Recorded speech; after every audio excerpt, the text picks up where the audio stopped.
Hi and welcome to episode number 66 of the Introvert Biz Growth Podcast, the show where I talk to introverts who grow their business and make a difference. As always, I'm Sarah Sinacroce, your host, and so happy that you're spending this time with me today for another great episode. This is truly going to be a fall edition. It's just a few days after Halloween, and I just came back from a quick walk in the forest next to the house, and the colors are just absolutely stunning. I love fall, even though right now it's a bit cold. We went from like Indian summer to winter directly, and maybe you hear it in my voice that I have a slight cold. So today's guest is also really a good fit for this fall edition, and you'll understand why after I read you his bio. But first, let's do a little bit of business. Let's do some self-promo. In my LinkedIn business, I'm just about to launch the 12th edition of my LinkedIn Challenge. That is a challenge that I've been hosting for many years, and it starts on Monday, November 5th. It is a great place to learn about how to use this professional platform to become more visible and get clients on it. So if you've been neglecting LinkedIn and your LinkedIn presence until now, this is a great way to get started and get the community to hold you accountable to implement the 10 strategies we send you. You can sign up at thelinkedinchallenge.com. I look forward to seeing you there. And now let's hear it from my guest today, Jim Mondry. Jim co-owns an apple orchard with his wife. I told you it's a fall episode, and also runs a management and leadership coaching business. He's in the process of creating a life where he's able to support his family through fulfilling and meaningful work, and also enable his wife and daughter to have meaningful and fulfilling lives too. His background is in electrical engineering, and he has studied positive psychology, fine art, photography, and child psychology. I think you will really enjoy our conversation.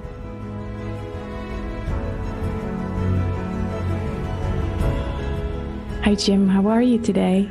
I'm doing well, thanks. How are you? I'm great. Yeah, it's already mid-afternoon, and for you, it's very early in Toronto area, right? Or that's correct. Yeah, it's just about 3 hours outside of Toronto, but for Canada, I'm basically just outside of Toronto.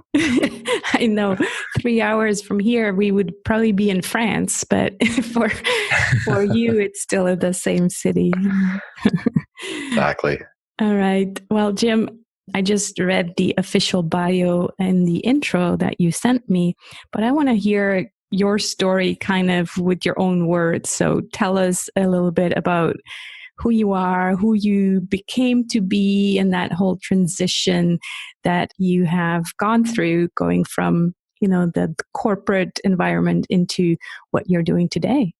Yeah, absolutely. So I'll try and condense because there's a lot of moving parts in my story. But so to give the origin of the story, my father was born in Germany in 1937, so just around the start of World War II. By age 4, he had been in a Russian prisoner of war camp because he was born in Dresden.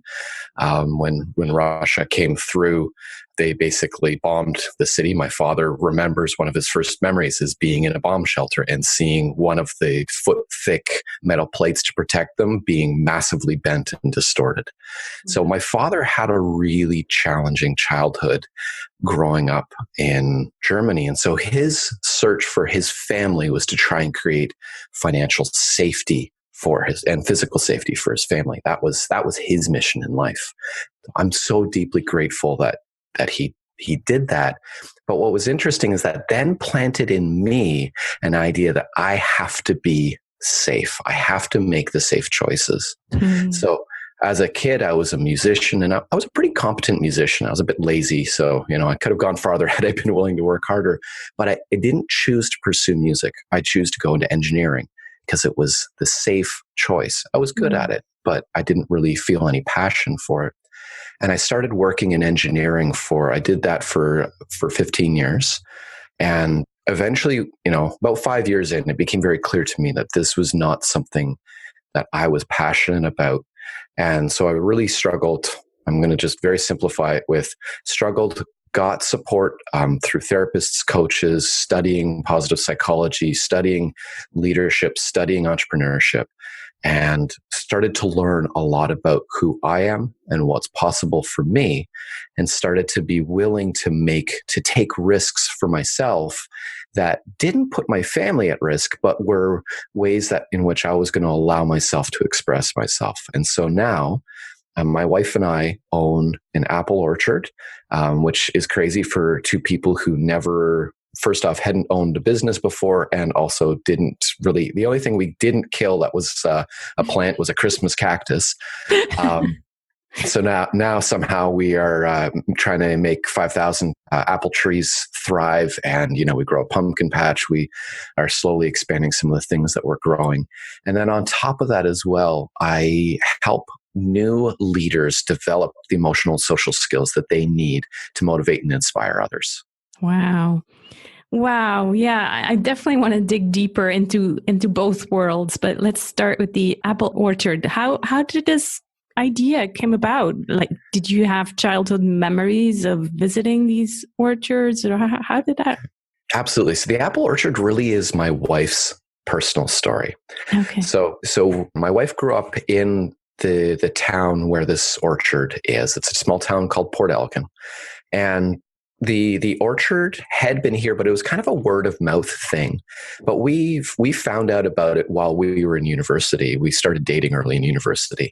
And so oftentimes in the fall, when we would come up to visit my wife's family, we would come to the apple orchard. And so we got to know this business and just fell in love with this business, but didn't think anything of it. But then while my wife was working on her PhD, she was dealing with a pretty significant amount of depression that was partially like just she's always struggled with depression. But there was also a big question of like, do I really want to pursue civil engineering for the rest of my life in the way that the type of work that she was going to be doing was going to be? And she really was scared of that. That was not who she wanted to be and not the life she wanted to live. Mm. And so she was asked the question, if you could do anything, what would you do? And she took it away and came back, I'd run Smith's Apples. That was in the springtime. And that fall, it came up for sale. Oh my God. Interesting. Wow. Is this kind of synchronicity? Like, what's going on here? And basically I turned to my wife, I'm like, let's see if we can get a bank to be willing to give us a loan. Because again, we didn't own businesses beforehand. I was still doing project management at an engineering firm. My wife was doing her PhD. So it was like, well, let's see what we can do. And we spent 3 years trying to find a bank willing to finance us. And through a lot of hard work and persistence, we built a business case that a bank was finally like, yeah, we trust you. We believe in you. We think that you can make this happen. And so here we are. Wow, that's amazing. Yeah, that's a great story. So obviously I can imagine that there's ups and downs in the adventure of owning an apple orchard, just like any other business as well, right? Is it season related because of, that's how the business runs? Or what are the biggest challenges that come up in this apple orchard? Yeah, absolutely. So I'm going to say there are two big challenges, which I think are highly relevant for any business. So the first big challenge is staffing. And one of our complications is we have primarily our season is 2 months of the year, September and October, when we've got apples. And so we invite all of our customers to come out here to purchase apples from us. So we don't sell in grocery stores or anything like that. So we typically have a staff of 20 to 25 people, but we only employ them for 2 months of the year. So when you're trying to hire adults, like they need work the rest of the year. So that creates an interesting complication of how do we get solid staff? And so what my wife and I have started to really do in the community is we're working on trying to hire a lot of, and this is just a demographic, so this is not meant in any sort of judgment, but a lot of moms their kids are now finally in school and they're looking for some work, but they don't really want full-time work year round. They want some flexibility around school drop-off and school pickup, and we can offer that. So we've been hiring a number of women who are like that, where they want a little bit of flexibility and they want their boss to be like, yeah, if your kid needed a little bit more time and attention when you're dropping them off at school today, that's okay. I'm not going to get angry if you're 10 minutes late because of that. Right. So staffing is the first challenge. Staffing is the first challenge. And the complication is like also around our pickers. Thankfully, we are able to get migrant labor. That's a long story, but 2 years ago, we hired local labor and I lost about $50,000 worth of apples because of the quality of local picking. So that's having good pickers is a challenge, but we've solved that through partnership with another farm who brings up workers from Mexico. So then the second challenge is cash flow. So first off, we have cash coming in essentially 2 months of the year, September and October.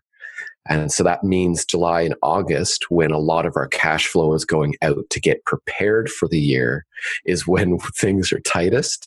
Right. So how do we manage that? How do we plan for that? How do we be creative and not live in a scarcity mindset when your bank balance is dipping negative and you're using the overdraft to try and keep your business going for that time? Right. The other complication is that it's a farm. So some years are fantastic. Some years the weather is not in your favor. And so you don't make a lot of money. And it's not because of a lack of hard work or a lack of effort, just conditions were not conducive to a good crop. And so then the income can be variable, probably about $50,000 from a good year to a bad year. And when you're still new business owners, that can be a lot, and that can be a big challenge to manage. Yeah, for sure. Well, so you said that you also have this other business where you help new leaders. What about your wife? Is she also pursuing dual careers, or is her main focus the apple orchard and your kids? Yeah, so her main focus is the apple orchard. My wife's got some complicated medical health. So first off, she regularly struggles with her mental health and depression. The other thing is So when she was 16, she had a tree fell on her head, had a traumatic brain injury, and since then has been prone to concussions.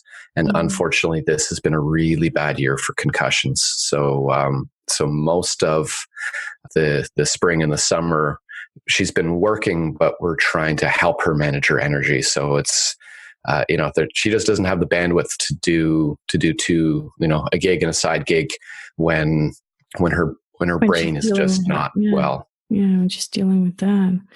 Yeah, wow, it's quite challenging. So how does your introversion fit in all of that? Because remember, we had this conversation a couple of weeks ago where you kind of talked about that, and maybe you want to share that with the audience. So how you being an introvert fits into the picture where these people all come in during 2 months and you just have to be on. So how do you manage that? Yeah, absolutely. So first off, I try to manage that by the positions that I'm in. I'm someone who likes to have good relationships with people. And so I'm more and more trying to position myself in a management position for our staff rather than being the frontline worker. So helping my staff feel more confident to be interacting with the customers, doing the kind of, I'll call it the small talk conversations, so that I can be a little bit more quiet and be there to help when there's a question or that's bigger than they know how to handle, or when they're uncertain, or just to be there to encourage them, to just be there to share the good things that I see about what they're doing, which that helps me, so that I'm not feeling like I'm pouring all of my energy out trying to manage that. I don't want to talk to people.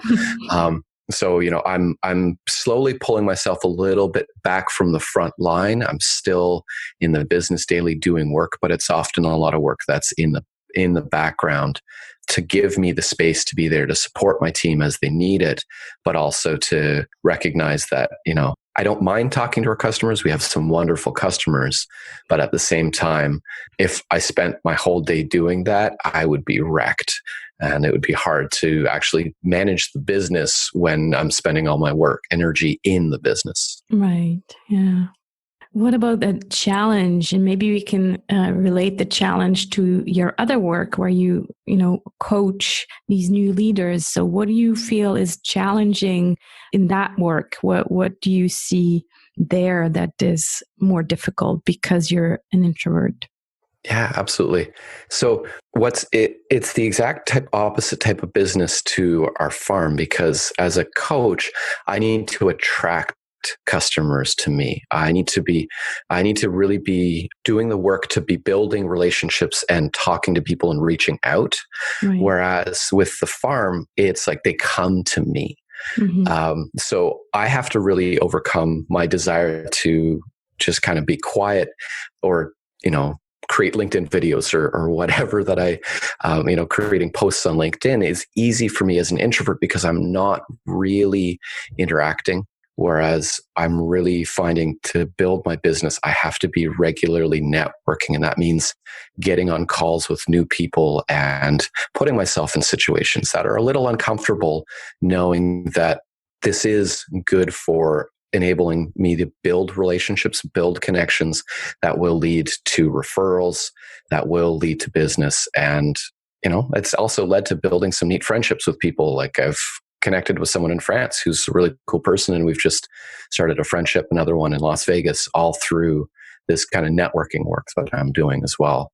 That's great. Yeah. And I kind of had to smile when you said, for the orchard, the people come to you. I was like, well, wouldn't it be amazing if that was the case for our businesses? It's like, hey, we're open, it's LinkedIn season, or, it's coaching season. Come on. Exactly. So would just line up to hire us. That'd be great. As introverts, that'd be ideal. Just open the door and they come in. Yeah. Absolutely. Wonderful. So take us to an aha moment, some story that you remember where you just kind of, this light bulb went on and you realized something either about yourself or, maybe it was when you changed tracks, some kind of story that you could share. Yeah, absolutely. So I've got many of those, but I'm going to share one that I think will be relevant around the introverted business community. So my wife is a raging extrovert and my daughter is a raging extrovert. If they could basically spend the whole day talking to other people, they would be so happy. It's not uncommon that my wife and I will sit down together to read, and I will basically be lucky if I get one page read because my wife is constantly interrupting me. Meanwhile, she's like excitedly reading to me sharing and what she's reading. sharing. So that's just to give that bit of context. And for a time that really, really frustrated me because it was like, well, I need space. I need time. And I wasn't asking for it. I wasn't being honest about what I needed. And I was just giving. Now, through some studying in Buddhist psychology and meditation practice, what I came to realize was I was not actually owning my ability to speak up in that situation. So there were two things that came from this kind of discovery of, oh, wait, I can actually say something in these relationships that I care about trying to either set healthy boundaries to protect my energy, or there are times when I want to actually open those boundaries and allow them in as well. So for instance, things like there are times where I recognize that my wife just needs to talk and I just need to listen. And so it's like, it doesn't matter what my energy level is right now. I'm just going to make eye contact with my wife and be fully present to her. And being willing to give her that space because I choose to say, yes, this may be hard for me at this moment, but I care enough about this person that I'm going to do this. And then vice versa, knowing when it's like, okay, Katie, I need some space right now. I'm just going to go into the office and close the door and meditate or read or, do some art or something where it's just like, I just need some quiet space, and asking for that. Because it's not, if I don't speak up, they're not going to know, because just the way their brains are working, they're assuming that I'm feeling the same thing that they're feeling. And so sometimes I just need to speak up and put in a boundary to protect my energy. And so that was a great lesson to recognize that I get to choose. Do I let the other person in even if it's hard, or do I protect my energy and recharge? And I need to be mindful about when I'm doing both, and be intentional about when I'm doing both.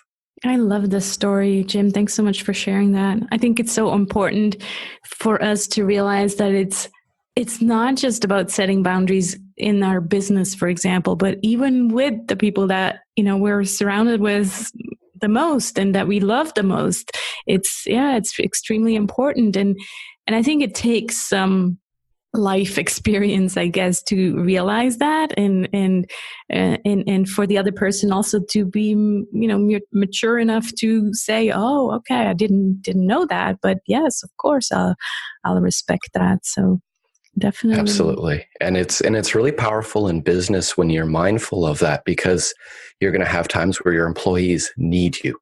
Yeah, you're going to have times when they need support, guidance, help, and you've got to be mindful about. Do you have anything? Do you have the energy to give to them? How do you create that safe space for them to open up? And so when are you willing to allow yourself to open the boundary for your employees to come to talk to you? And when do you just need to say to them, I need some quiet space. I need to focus. I need to close my door right now. This is not about you. Like, I trust you guys. I respect you guys. This is about me right now, and being willing to ask for what you need as a business owner, as a manager.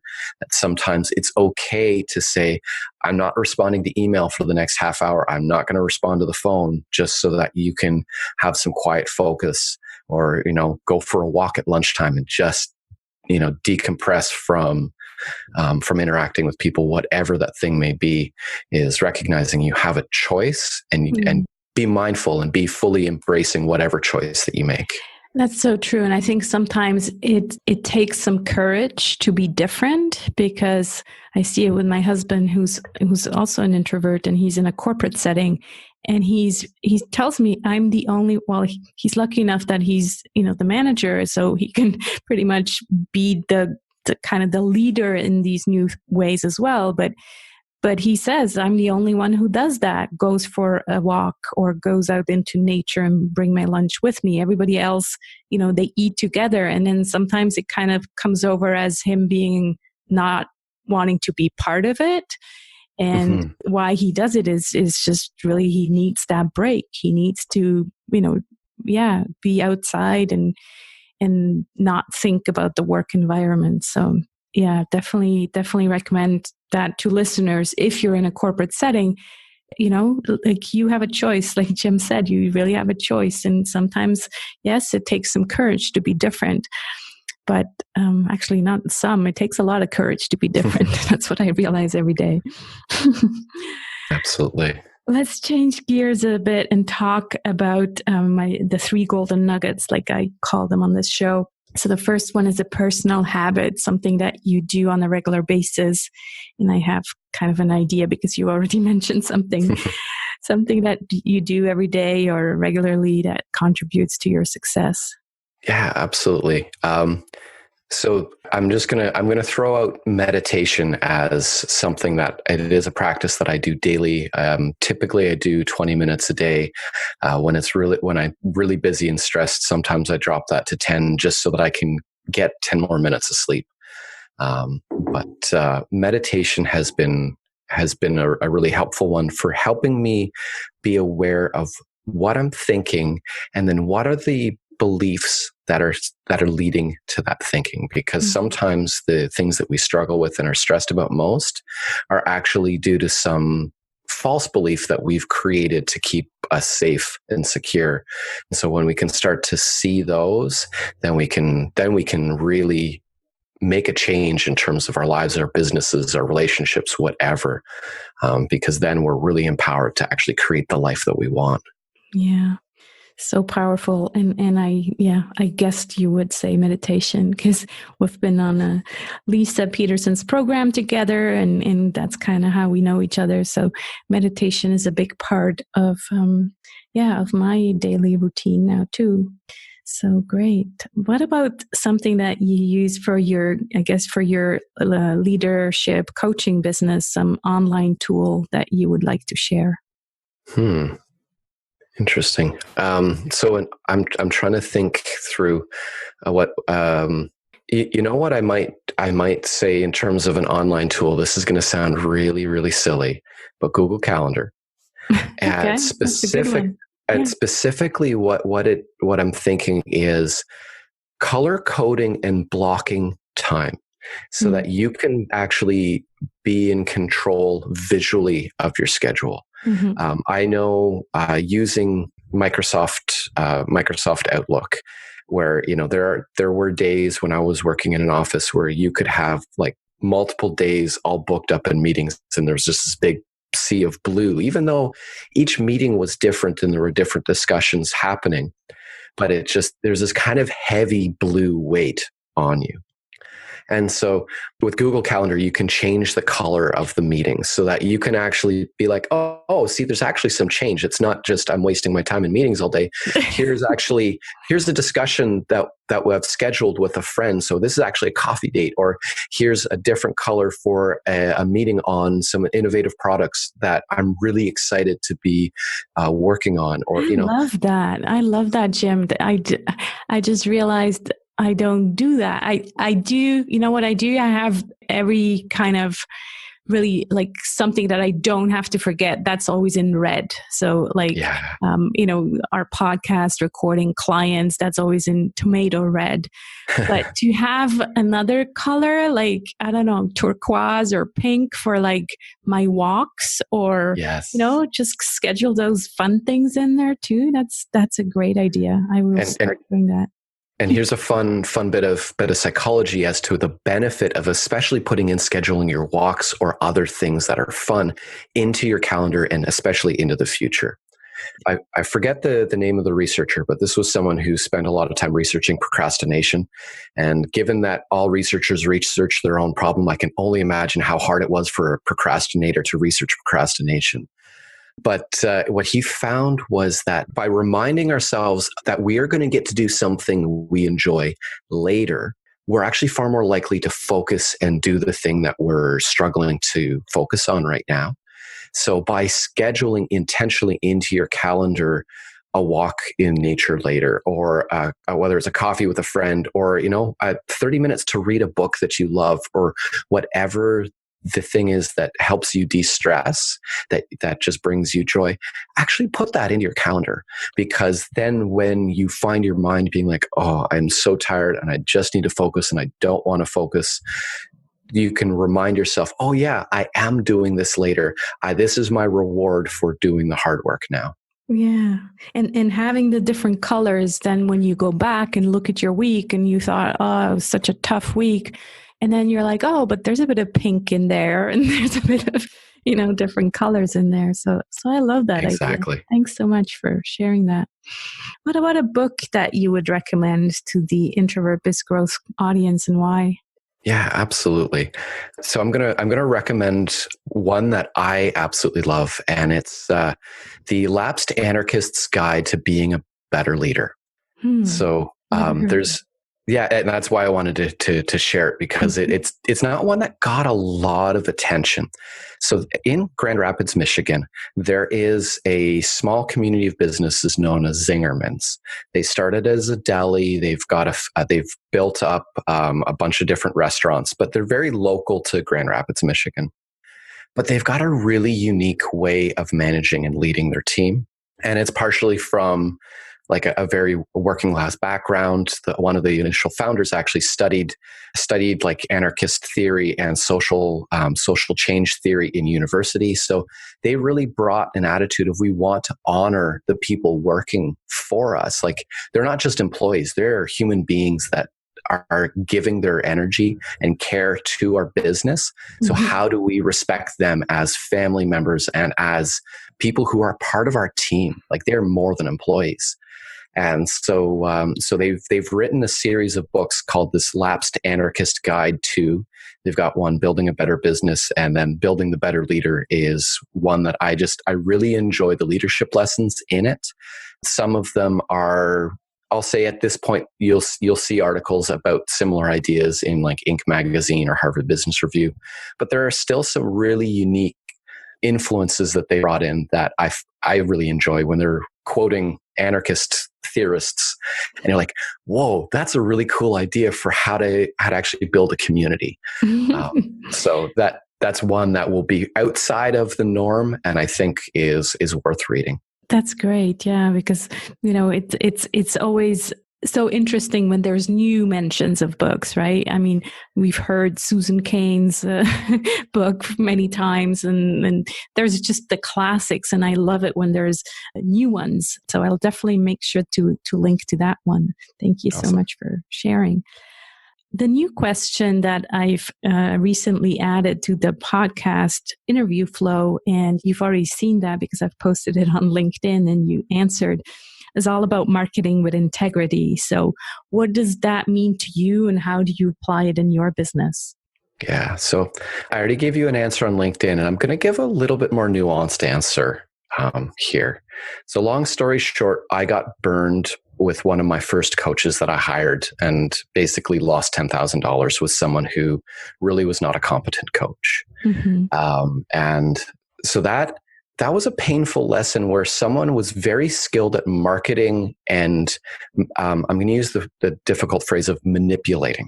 Mm. And so from that, it's like, okay, I never want in my marketing or my communication to customers, either as a business in the orchard or as a coach, to be manipulative. Right. And at the same time, marketing I don't want to say it's about persuasion, because some people see marketing is about persuasion. I see, to me, good marketing is actually about helping people make an informed and empowered choice. So, I mean, you've mentioned to me Jonathan Fields. I really enjoy seeing the marketing that Jonathan Fields does, because yes, he draws in, I'll say, elements of pain and problems, and then he speaks to how his product creates a solution for that. But he's not saying that this is the only solution and that you need to work with him to finally live the life that you want. He's inviting you. It's like, do you feel this pain?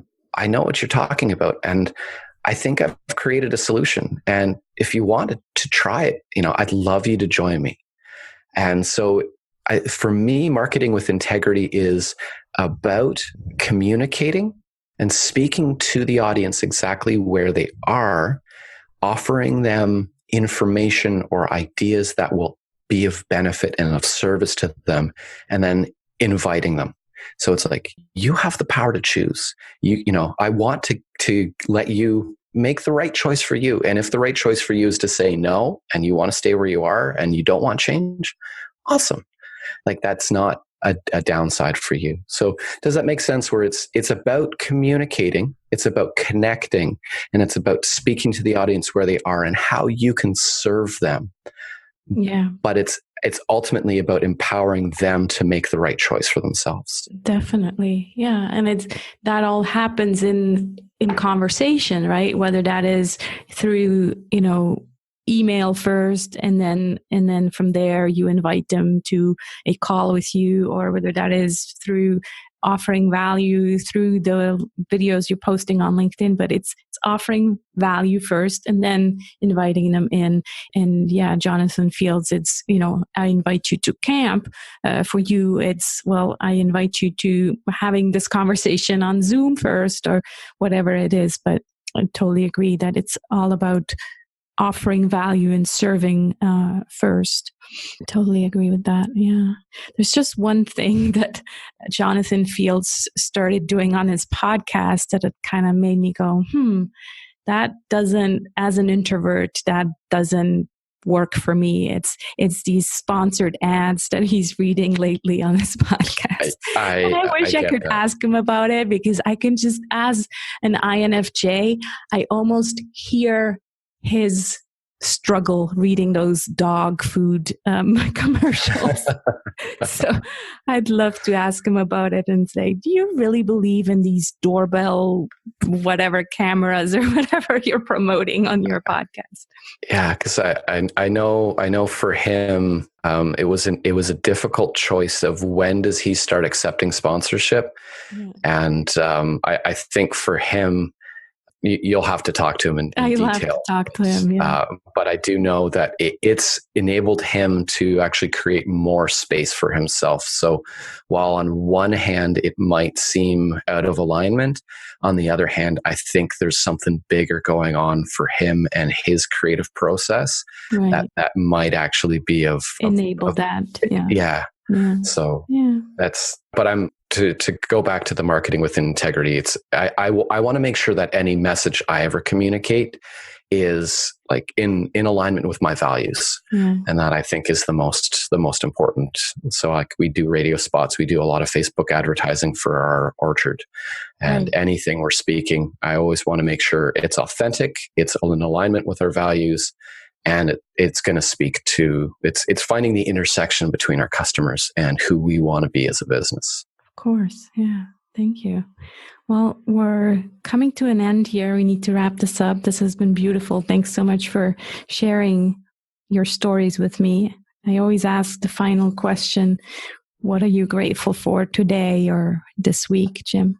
Yeah, what I am grateful for right now is an incredible community of friends and supporters who are basically helping us thrive as people and as a business. I have some incredible employees who are returning year over year to the orchard, and I couldn't do this business without them, and I'm so grateful for them. I also have some friends who volunteered time over the weekend to help us launch this year, and I'm just so grateful for their willingness to come and just give and support, all because they care about what we're building and they care about us as people. And so that's been amazing. And even I'm building community on LinkedIn and just getting to have the emotional support of friends and connections on LinkedIn and getting to know people and receiving their love.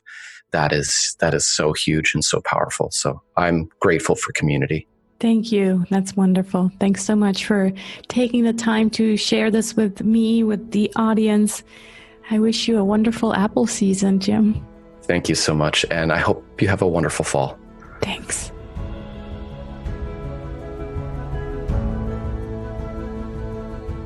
That's it for this episode of the Introvert Biz Growth Podcast. You'll find this episode's show notes with all the links at saracenacroce.com/episode 66. If you're listening to this show on a mobile device, you can click on the description and you'll actually find all the clickable links there. Remember, my LinkedIn challenge starts on November 5th, so make sure you grab your spot at thelinkedinchallenge.com. This is Saracena Croce signing off from the Introvert Biz Growth Podcast. Remember, you need to use your unique introverted superpowers in order to make a difference.